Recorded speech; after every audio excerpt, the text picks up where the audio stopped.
centre de la terre. Tout homme est une histoire sacrée, l'homme est à l'image de Dieu. Tu as mis en nous ton esprit, nous tenons debout sur la terre. Tout homme est une histoire sacrée. Je suis Charlotte Somme, épouse de Coca. Donc, Tata Magui, c'est ma cousine germaine. Nos mamans étaient des sœurs. Et j'ai rencontré Tata Magui, bon, pour la dernière fois, c'était le 13 octobre 2020. Je l'ai rencontrée parce qu'elle parlait encore. Nous avons échangé longuement. Rien ne présageait d'une fin dernière. Donc, voilà. Je l'ai dit tout à l'heure, je rentrais d'un voyage et je l'ai appelée mardi 13 octobre au matin parce qu'elle m'avait appelé la veille et elle me disait qu'elle était hospitalisée depuis dimanche. Donc je suis allée la voir et rien ne présageait, c'est-à-dire qu'elle avait effectivement, manifestement, elle avait du mal à respirer, mais elle m'avait dit que ça s'était calmé parce que la situation était un peu plus grave dimanche. Donc nous avons échangé, je suis restée à l'hôpital jusqu'à 22h, nous avons prié le chapelet, j'ai fait une prière à la Vierge Marie, elle s'est endormie et j'ai été surprise que le lendemain, aux environs de midi, je reçois un coup de fil de sa cochambrière qui me dit qu'elle est en grande souffrance et il faut que je vienne. Donc quand j'arrive, elle est dans le coma. Et les infirmiers me disent qu'elle n'est pas encore morte. Donc j'ai essayé de la toucher des mains, des pieds, les joues. Et elle est partie sur ces faits-là. Elle n'a fait que 3 jours à l'hôpital. Et sachant, le premier jour qu'elle est rentrée, elle connaissait mon programme. Elle savait que je suis allée à Macondo. Elle a pris la peine de m'appeler pour qu'elle ne se sente pas bien. Je reviens alors pour lui rendre visite. C'était le 13 du mois. On se rend visite. On se sépare gentiment avec un grand sourire parce qu'on s'est vu. Mais je ne savais pas que le lendemain, je l'appelle à 10h, elle me répond qu'elle a très mal dormi et quelques heures après, je veux aller lui rendre visite. On me dit seulement qu'elle n'est plus dans ce monde et on est en train de préparer son corps pour amener à l'hôpital à Quintini. Je crois que même dans mes rêves les plus fous, c'est Dieu seul qui sait comment il donne la force à une personne pour se maintenir dans des occasions comme ça, parce que j'ai eu l'impression que mon cœur aussi allait s'arrêter. Mais quand Dieu n'a pas encore décidé, c'est pour ça que je suis encore debout, parce que le jour-là, j'ai cru que mon cœur allait aussi s'arrêter. Maman Magui, née de Kanga Joseph et de Ngondoé à Béon. Magui est une très grande dame, c'est une grande perte pour nous, la famille de Woyimba, le Rebop de Mandjab et Touha. Magui était une encadreuse, très gentille, laborieuse. Je m'appelle Ngote Benoît Pierre, chef de la famille de Koumoukassé, d'où sort la mère de Maman Magui. Et Maman Magui représentait vraiment une tante pour nous, une maman pour nous. Et là, parce qu'elle était là pratiquement tout ce qu'il y avait chez nous. On ne pouvait pas savoir qu'elle était d'une autre famille. Et sa mort nous a tellement touchés. Vous-même, vous avez vu ce que nous avons fait pour elle. Marguerite était ma cousine germaine. Sa mère, Loé Jeanne, était l'aînée de mon père. Sa mère s'appelait Loé Jeanne et mon père s'appelait Loé Blaise. Tous deux étaient issus de Loé Moutassier Jean. Donc, c'était ma cousine germaine. Oh, c'était une femme très attachante qui avait pris sa famille maternelle comme sa famille propre. Elle était tout le temps à nos côtés, quelles que soient les circonstances, que ce soit dans la joie, que ce soit dans la peine.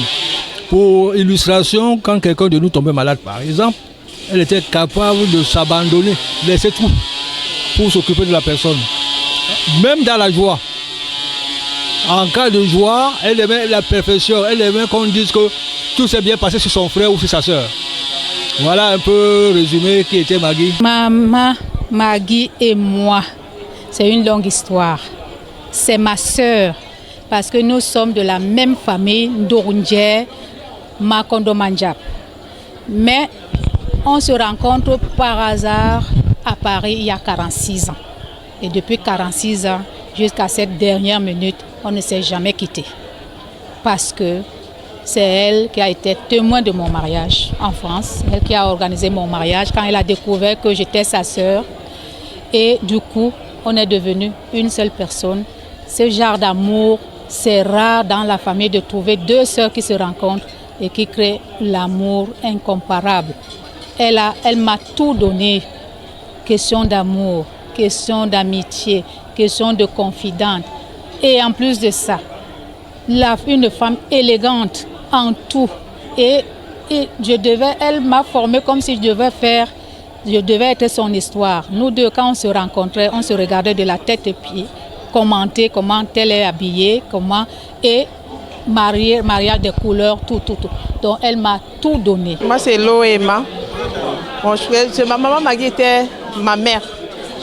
Et parce que en fait, quand je dis ma mère, c'est parce que je suis la nièce de sa grande sœur.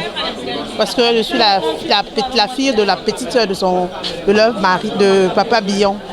Donc c'est un souvenir de maman que je garde, maman très attachante, très à l'écoute de ses enfants, toujours en train de donner les conseils, en train de chouchouter. Écoutez, ce n'est pas en réalité mon intervention, c'est celle de ma femme, de mon épouse, Brigitte, qui était une grande amie de Maggie.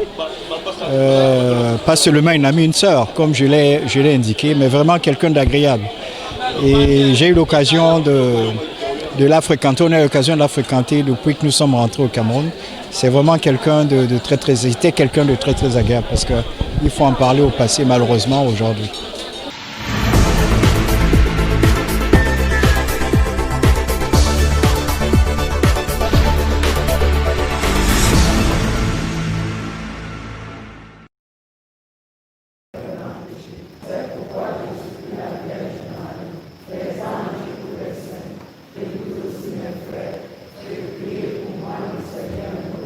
Que Dieu Tout-Puissant nous fasse miséricorde, qu'il pardonne tous nos péchés et nous conduise à la vie éternelle.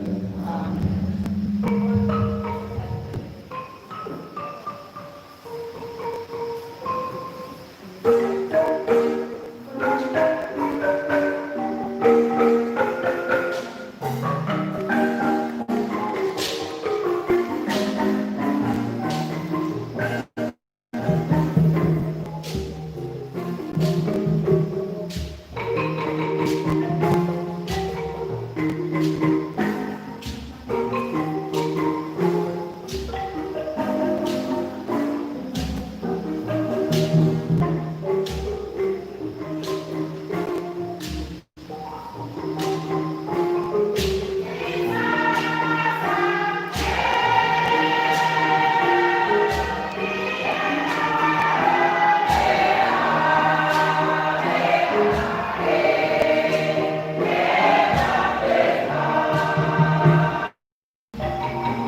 Que Dieu Tout-Puissant nous fasse miséricorde, qu'il pardonne tous nos péchés et nous conduise à la vie éternelle.